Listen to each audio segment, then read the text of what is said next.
Hey, welcome back to my channel. My name is John, if you didn't know that already. Today I'm doing a quick review on the MacBook Pro 2021 with the M1 Pro inside of it. So as many of you probably know, about 2 months ago the MacBook Pro was updated to the 2021 model, and it's very, very powerful now. The new MacBooks have the M1 Pro and the M1 Max inside of them. And those are the new Apple Silicon chips from Apple, obviously. So I'm not actually going to be holding the MacBook for this video because I just don't want to mess with it at the moment. It's recording external audio just down in the corner here. I just want to leave it there for the moment. I'll insert some shots of B-roll throughout me talking about it. Alright, so far I haven't had any issues whatsoever with the Mac. I want to note that it's very powerful and it can do anything that I throw at it. I'm not a massive power program user. I don't do a ton of heavy lifting with my Mac, basically, digitally. I do edit a lot of videos, obviously, and I do a lot of audio recording, and I make music, which is the music you hear at the beginning of these videos, usually. And I do some light photo editing, and I use Affinity Photo for that. I haven't run into any issues in regards to any of that. About a week and a half ago, I actually put out a video in regards to the MacBook keyboard and how it sounded a little bit tinny. Since then, obviously I've been using the Mac.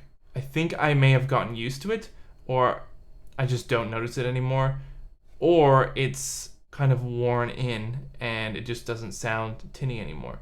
So either way, it's a plus. You should note that if you're going to be purchasing one of these and you saw that video of mine and you're a little bit worried about it being tinny, then you can relax somewhat because it seems to have gone away for me. Regardless of the reason, it's honestly a dream to type on. It's one of the nicest keyboards I've ever had. Maybe that's what the hype is about. Anyway, on to the one little quirk that I've come across.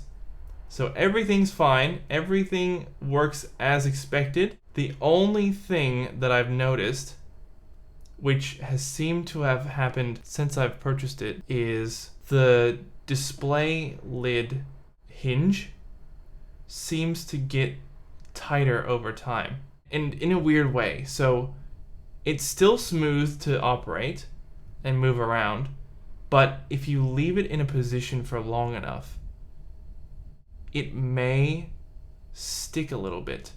It's gotten more noticeable since I purchased it. So when I purchased it, it didn't have this. It was very smooth, and it's an issue that I was actually aware of before purchasing this Mac, because my previous Mac, actually my 2018 model Mac, it had the same issue, and it did it over time, and it just got worse and worse and worse, to the point where I could close the lid of the Mac, and then if I left it for maybe 5 minutes, if I slowly tried to open it, it would lift the entire body of the Mac up, because that's how stuck it was, or sticky it was.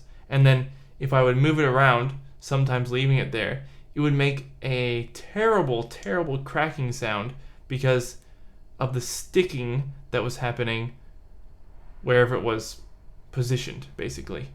And through that issue, I actually got a replacement, and they gave me a 2019 model, which was really nice of Apple, and that one never did it.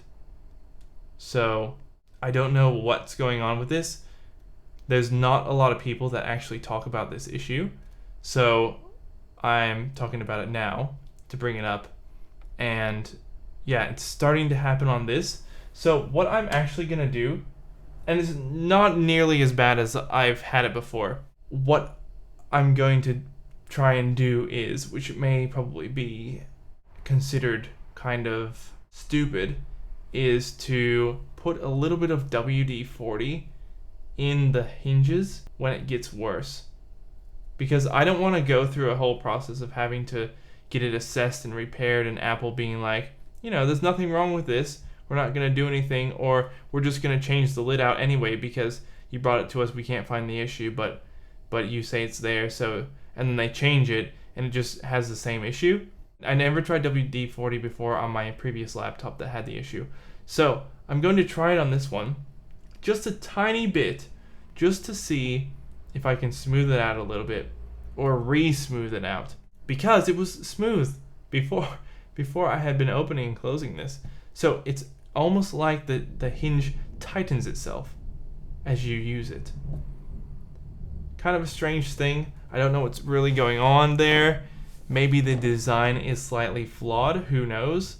I'm not the designer of these products, obviously. I will give an update of where it's at maybe in a couple weeks and let you guys know if anything weird is happening with it.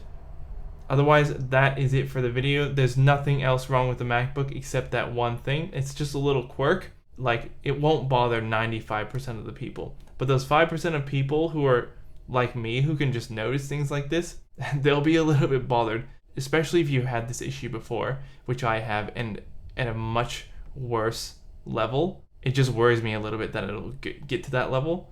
I'm hoping it won't. It's just a thing that's just hard for me to ignore. That's why we're called Nitpickers Anonymous. We nitpick on these things. So this channel is for you 5% of people who are like me and find this type of thing problematic. Anyway, that is it for this video. Overall, I would say definitely go for a MacBook Pro if you're looking to upgrade from 2018 model or 2019 model, even 2020 model. Any model that you have that's Intel, I would recommend you to upgrade to this, unless you don't really use that much processing power. You don't really need it. You can just go for an M1. And the M1 battery apparently lasts even longer. So you can take your pick. But for me, it was the 16-inch MacBook Pro with the M1 Pro. So just the base model with the 1 terabyte hard drive size. Anyway, I'm just going to finish talking now. If you like my video, please give it a like. And if you like my content, consider subscribing. I will catch you guys in my next video. Bye.